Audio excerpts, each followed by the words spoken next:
Deus seja louvado. Assim A rádio, Web Rádio Fraternidade Universal, entrando no ar com mais um programa, a Fraternidade Eclética, pelo irmão Davi, sacerdote presbítero Davi.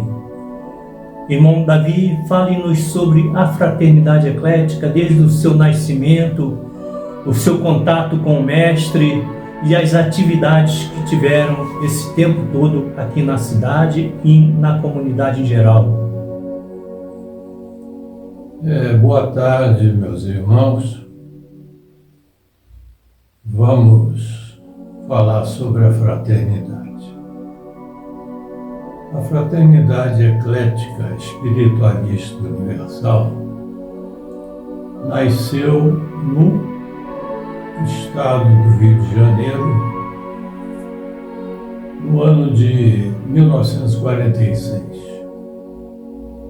Uma época em que o espiritismo era muito perseguido, tanto pelas religiões como pelos políticos da época, que não conheciam o que se chama espiritismo. E o nosso mestre Yohanan, estudado, viajado, homem que viajou o mundo inteiro, conhecendo as religiões, tinha um sonho de fazer uma obra em um navio. A ideia que ele tinha era comprar um navio, pequeno navio, junto com seus discípulos, e parar de porto em porto ajudando as populações. Entretanto, ele teve uma orientação na Ásia ou no Oriente Médio, em que uma grande personalidade espiritual daquela época disse para ele que o programa que ele tinha era nas Américas. E no ano de 1945, ele, como piloto, instrutor de voo, caiu na Baía de Guanabara. O piloto que estava treinando, né? Ele estava treinando um piloto. E teve um acidente e ele caiu na Baía de Guanabara, saiu nadando, porque não houve socorro naquele momento. O outro, infelizmente, faleceu e ele passou 2 meses no hospital. Saindo do hospital, ele tomou a decisão de fundar a fraternidade. Isso se deu no dia 27 de março de 1946. E o local que ele fundou a fraternidade foi no centro do Rio de Janeiro, aproximadamente a uns 300 metros de onde está localizado hoje o Comando do Leste, que naquela época se chamava Ministério da Guerra.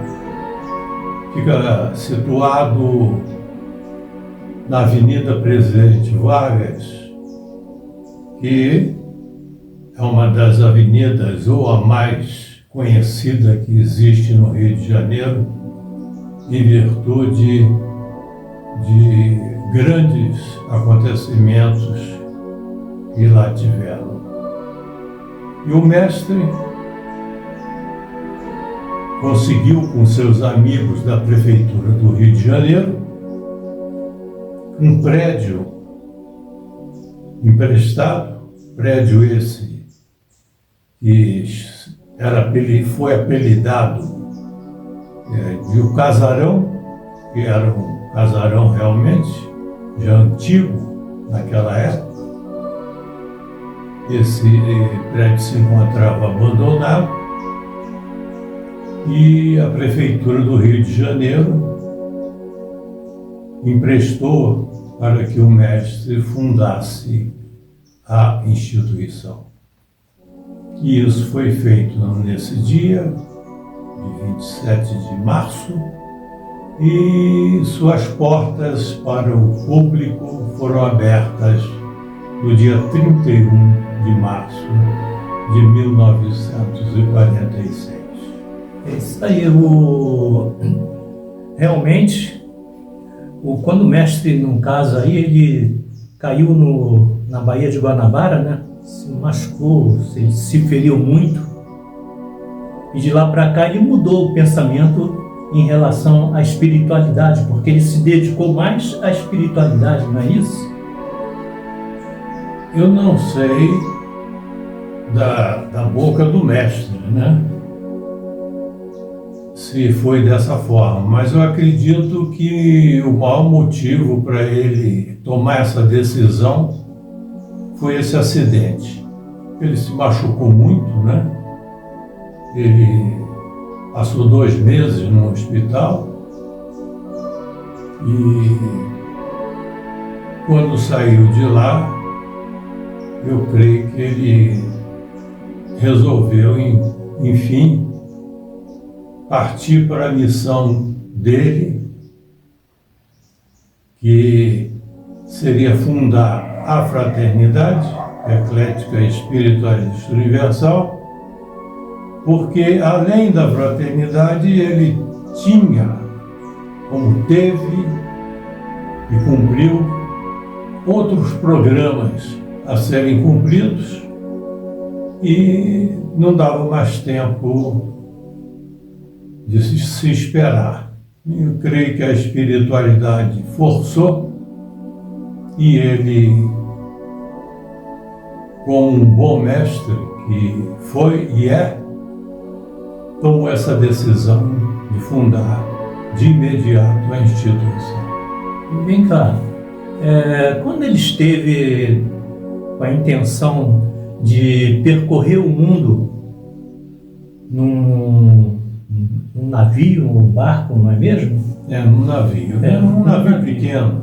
Ele esteve no Tibete e alguém lá falou que ele deveria voltar. Quem é esse? Esse alguém eu não sei. Eu sei que ele viajava, ele era da Condor Lufthansa, né?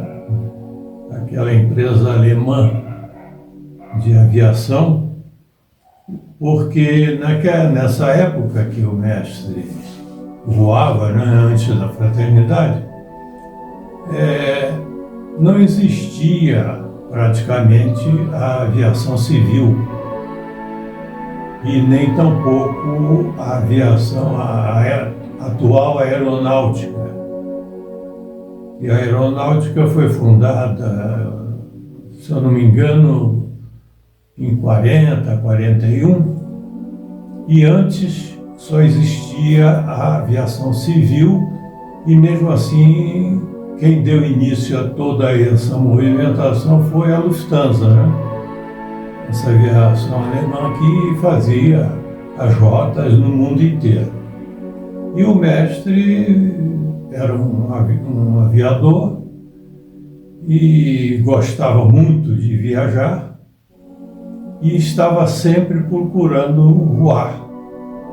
Ele se oferecia porque ele gostava e gostava de conhecer os lugares, como o Tibete, que você falou agora, mas quem deu esse recado a ele, eu não sei. Mas, com certeza, foi um mestre, né, daquela região do Oriente, que disse para ele era muito novo ainda, né? Nessa época, ele era jovem e recebeu esse recado.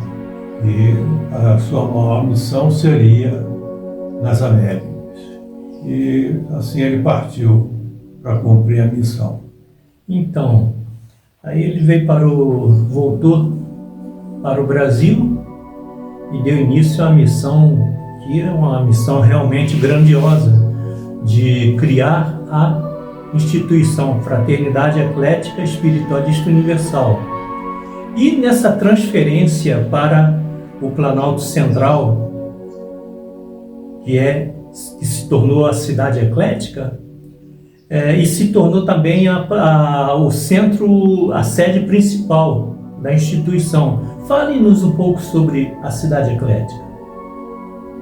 Bem, ele fundou no Rio de Janeiro e avisou aos seus seguidores, seus discípulos, aos irmãos que já começaram a frequentar e participar dos trabalhos ecléticos, que em um determinado momento eles teriam que fazer uma viagem de ida sem volta. E isso se deu em 1956. Existia um projeto do governo da mudança da capital. Isso é um projeto muito antigo, que vem do início do século XX e ficou à mercê dos presidentes que assumiam o posto. E o mestre, em janeiro de 56, se eu não me engano, no dia 3 ou 4 de janeiro, ele fez a primeira viagem do Rio de Janeiro ao Planalto Central do Brasil. Ele veio, ficou em Anápolis, onde ele tomou por base, antes de chegar à Cidade Eclética, em todas as suas viagens. E nesse dia ele começou a sondar a região, já que era a região indicada pela espiritualidade que ele deveria fundar a instituição aqui no Planalto. E ele veio, ele fez um voo sobre toda essa região para que tivesse a orientação de onde deveria localizar a atual Cidade Eclética. E foi nessa região em que nós estamos, que naquela época chamava-se Fazenda Campo Limpo, que ele escolheu como o ponto onde iria surgir a futura sede do Planalto Central do Brasil. Ele veio, sobrevoou, escolheu, voltou para o Rio e depois retornou. Ele, da volta, ele comprou um Jeep Land Rover, que ainda existe conosco. É um Jeep muito conhecido, um Land Rover no mundo inteiro, e muito bom, muito resistente. E ele veio em outra viagem de Jeep para conhecer a região, conhecer em loco, ver de perto a área que ele pretendia fundar. E assim ele fez, veio de jipe, por estradas de terra, trilhas, e aqui chegou e onde existia uma pequenas casas rústicas, né, daquela época, que acolheram o mestre também com muito carinho. Era o dono dessas terras onde nós estamos no momento, era um senhor chamado ou conhecido como Quejé, e ele tinha uma pequena venda, e foi com ele que o mestre iniciou as conversações para posteriormente adquirir as terras, para poder futuramente, em novembro, como aconteceu, chegarem aqui ao Planalto Central. Esse senhor Quejé, né? Quejé. Eu ainda não encontrei o nome dele em nenhum dos livros da instituição, principalmente no Evangelho de Umbanda, né? Ele era muito conhecido do pessoal, dos pioneiros, né?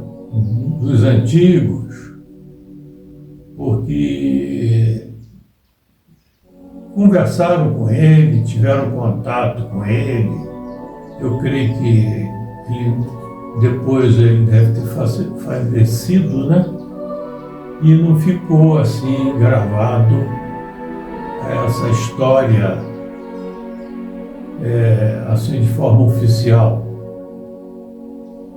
Mas o Quejé, pelo que eu sei, eu não o conheci, que eu cheguei, ele já tinha partido, já tinha ido para a espiritualidade. Foi uma pessoa muito boa, que ajudou, dentro das suas possibilidades, que a instituição se instalasse. Foi ele que vendeu as terras no início, né? E posteriormente veio o grupo dos peregrinos e chegaram no ponto que nós nos encontramos hoje. Muito bem.